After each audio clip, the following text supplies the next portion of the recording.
Magandang araw mga kaibigan. Pag-usapan natin ngayon ang naka-schedule na pagbisita ni President Marcos Jr. sa Mindanao. Sabay kampanya ng bagong alyansa. So, may nagtanong sa akin, kaibigan ko sa Cotabato, Sir, ano kayang mangyari sa kanila pagdating dito sa Mindanao?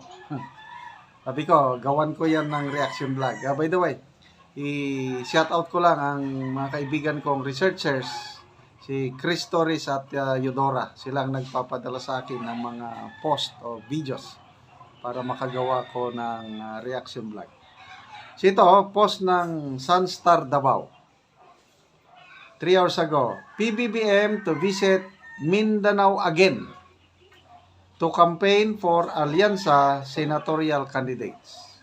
Kailan ba yung last na visit, if I'm not mistaken, yung Davao del Norte na campaign rally na kung saan may mga pulis na I think February 15 ito. Kasi pinagsuot ng pulay. Naging viral yung memorandum na lumabas na ang mga pulis magsuot red para mag-attend ng rally. Okay? So, President Marcos Jr. is set to visit Bangsamoro Autonomous Region in Muslim Mindanao on Wednesday, April 2. Bukas ito. The President will then join his senatorial slate for a campaign rally of Alyansa para sa Bagong Pilipinas on April 5 in General Santos City, followed by a sortie in Kidapawan City on April 6. Marcos will also attend the groundbreaking ceremony of an infrastructure project in Coronadal City, South Cotabato, the stronghold of his close ally, Governor Reynaldo Tamayo. Meanwhile, supporters of former President Rodrigo Duterte are also preparing for a peace rally calling for his return with the message, "Bring home PRRD."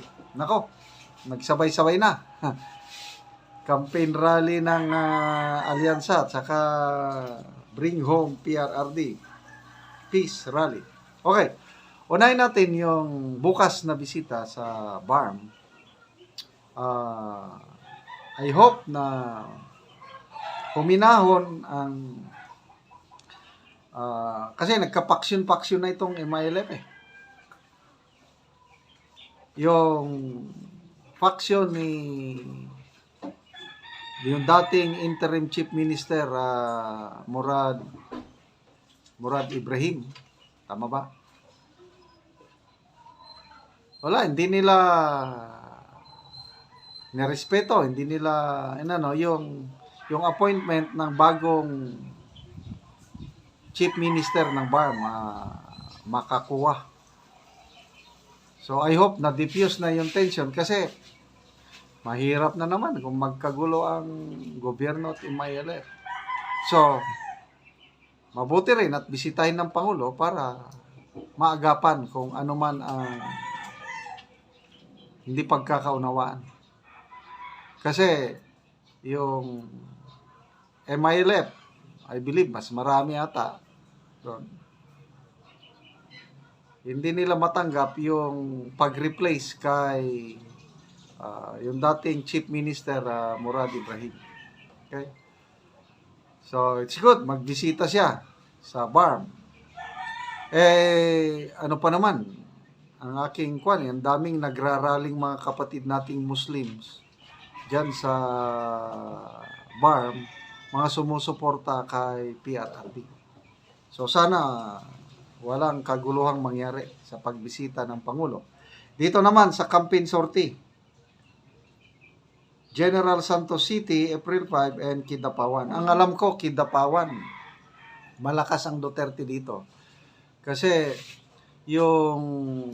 nung birthday ni PRRD, March 28, ang daming tao na nag-attend ng birthday celebration ni PRRD sa Kidapawan City. It's a convergence, sabi ni ex-secretary, ex-governor Manny Piñol, from different towns nag-converge sa Kidapawan. At one of the largest, if not the largest gathering in Kidapawan City, yung birthday ni PRRD. So, Jensan, hindi ko masyadong kabisado ang ano dyan, kung marami bang Duterte supporters. So, magbasa tayo sa mga comments, ano? Lindsay Michelle, good luck. Baka mabu kayo sa Mindanao. Hindi lang bu, baka mamaya sisigaw Duterte. Myla Flauta, karon ka, mga taga-sub-Saharan, iandam ang inyong Bluetooth speaker, megaphone, microphone, tanan pon, kay musinggit, musyagit tag Duterte.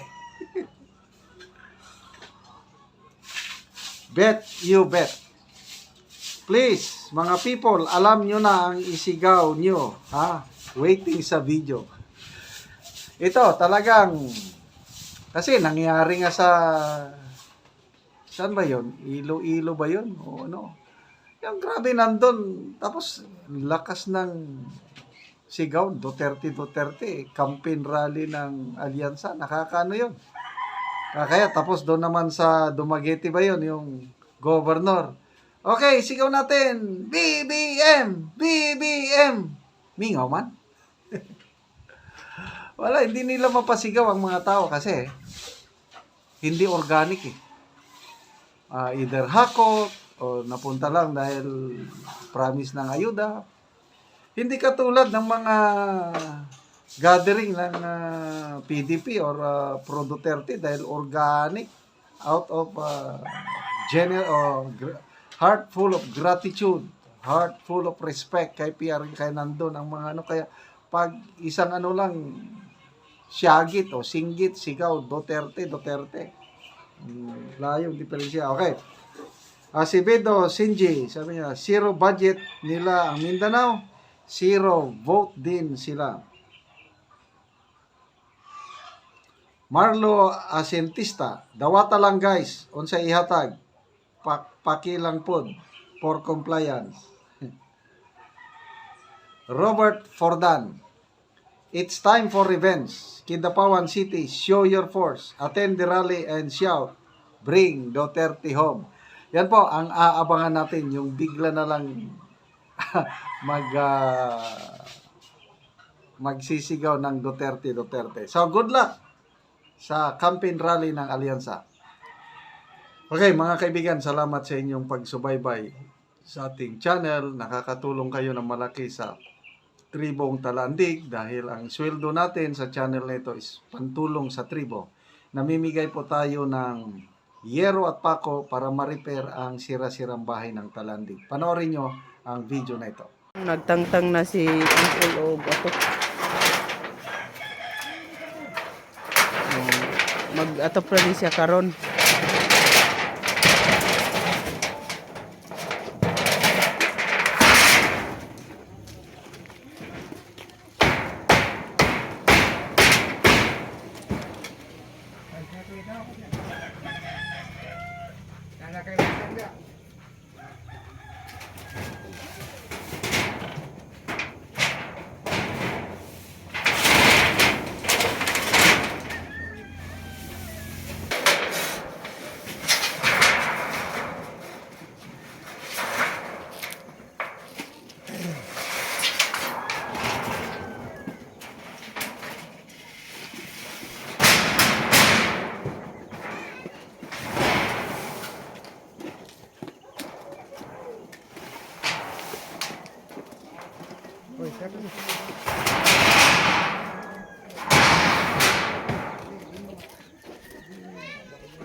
O karon mo na ni ang atop ni Angkol. So ganina nagtangtang siya. So karon nakaatop na siya. O dili na gyud sila matuluan. Kol, unsa ang imong maistorya Kol? Karon na natagaan na mo og sin lansang pako. Ako ko pagpasalamat sa naghatag sa Ginoo o sa nag-video Oo. sa tanan nagkuanan ni tabang sa amo Oo. ang naglihok nagkuan. Salamat po sa tanan Ginoo. Oo. Sa basta kay tanan Oo. sa gatod nagkuan mura na. Oo.